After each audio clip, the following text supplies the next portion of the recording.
You were part of Ken Starr's independent counsel team, which conducted a sweeping investigation into possible wrongdoing by President Clinton and the First Lady. At the time, you argued for aggressive questioning of the president. You did not take the position that President Clinton was immune from investigation. Since then, you have taken the opposite position. In fact, you have said that, and I quote, "If the president were the sole subject of a criminal investigation, I would say no one should be investigating that at all." What did you mean by that? And what are the circumstances where a sitting president could be subject to criminal investigation? And I appreciate the sign there. Senator, the last sign I should have mentioned while it was up, the Second Amendment sign actually had a brackets around part of my quote, and I'm not sure if it was the exact quote, but this one, I just wanted to point that out. Is this accurate? Here's what I was saying, Senator. Let me explain it. This one. Oh. The last one may or may not have been accurate. I just wanted to point that out for the record. It had brackets for my quote. This one. So what happens after the Starr investigation? Then I worked 5.5 years in the White House. So let me just give you, if I can, some context here, and I'm going to get specifically to your question. So I work in the independent counsel investigation, and that is obviously difficult, controversial, a moment for our country that I wish hadn't happened. We all wish it hadn't happened.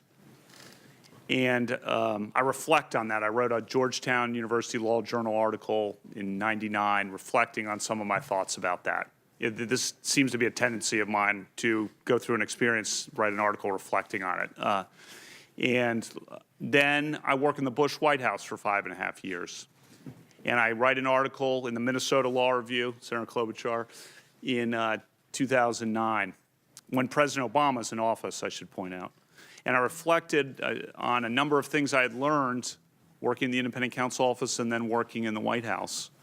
And I thought there were a number of things Congress could take a look at that I had experienced.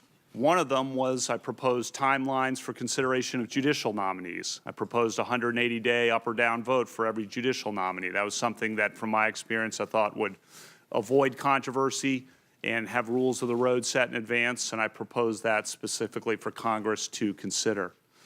Other aspects, I said, well, another thing I proposed was for Congress to consider whether it should look at Clinton versus Jones or the principle of Clinton versus Jones. So you call Clinton versus Jones and said a president is subject to civil suit while in office, the Paula Jones suit. That was a controversial decision, but the Supreme Court made clear at the end of the decision Congress could provide extra deferral of suits, not immunity, but deferral of suits for presidents if Congress so wanted. And so in the Minnesota Law Review article, I put out some ideas about whether Congress may want to think about that. And why did I do that? I think Senator Durbin asked yesterday, what changed that made me think about that from the time? What changed was September 11th. That's what changed. So after September 11th, I thought very deeply about the presidency. And I thought very deeply about the independent counsel experience.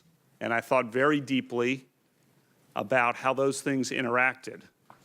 And I thought very deeply about seeing President Bush. When he came into the Oval Office on September 12, 2001 in the morning, President Bush said, "This will not happen again. This will not happen again." And he was of single-minded focus. Every morning for the next 7 years for President Bush was still September 12, 2001. Single-minded focus. And then thinking back to the independent counsel experience in August of 1998. So I proposed some ideas for Congress to consider. Here's the bottom line point. There were ideas for Congress to consider. They were not my constitutional views. If a case came up where someone was trying to say this is a constitutional principle, I would have a completely open mind on that, because I've never taken a position on the Constitution on that question. I've only put out proposals for you all to study, to think about the balance of a president fighting a war, leading a war, and a president subject to, say, ordinary civil lawsuits, as in the Clinton versus Let Jones me ask case. you, you're becoming very good. You're learning to filibuster. But let me ask this question precisely.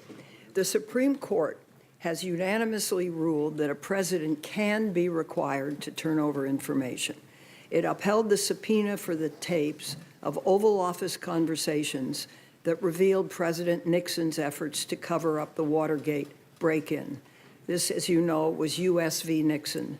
You have said that the Nixon case might have been wrongly decided. Was U.S. v. Nixon wrongly decided, in your view? So that quote is not in context and is a misunderstanding of my position that's up there. I have repeatedly called U.S. v. Nixon one of the 4 greatest moments in Supreme Court history.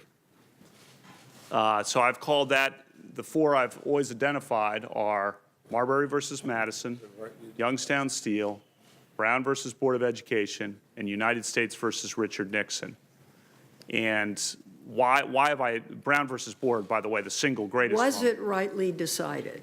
So I have said that, I've said yes, that the court's holding that a criminal trial subpoena to a president in the context of the special counsel regulations in that case for information, a criminal trial subpoena for information under the specific regulations in that case, I have said that holding is one of the 4 greatest moments in Supreme Court history. So not only I can explain how that misunderstanding came up, because I know there was a news story about that, and that's just not correct impression of my views. My views have been consistently. Why was it one of the greatest moments?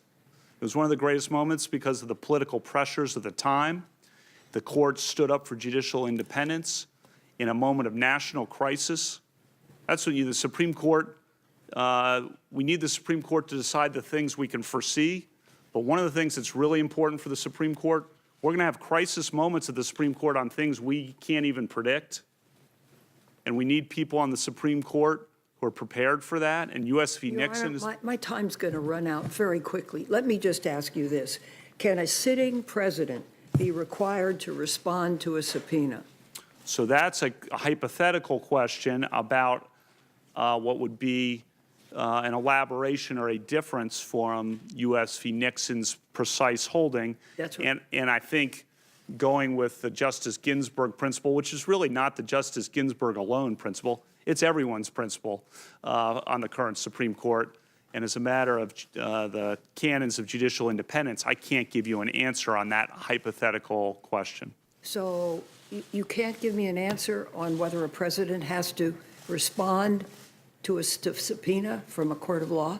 As my understanding is that you're asking me to give my view on a potential hypothetical, and that's something that each of the 8 justices currently sitting on the Supreme Court, when they're sitting in my seat, declined to decide potential hypothetical cases. I can tell you about the U.S. v. Nixon precedent, and I did, about Chief Justice Burger's role in forging a unanimous opinion, and really all the justices worked together on that. But Chief Justice Burger, who had been appointed by President Nixon, writes the opinion in U.S. v. Nixon, 8-0, Rehnquist was recused, 8-0, ordering President Nixon to disclose the tapes in response to a criminal trial subpoena. A moment of crisis, argument, I think July 8th, 1974, they decided 2 weeks later. Really important opinion. Moment of judicial independence. Important precedent of the Supreme Court. But how that would apply to other hypotheticals, I best, as a sitting judge and as a nominee, follow the precedent of the nominees who've been here before, and as a matter of judicial independence, not give you a precise answer on a hypothetical that could come before me. Understand. Thank you very much for being forthcoming. Appreciate it.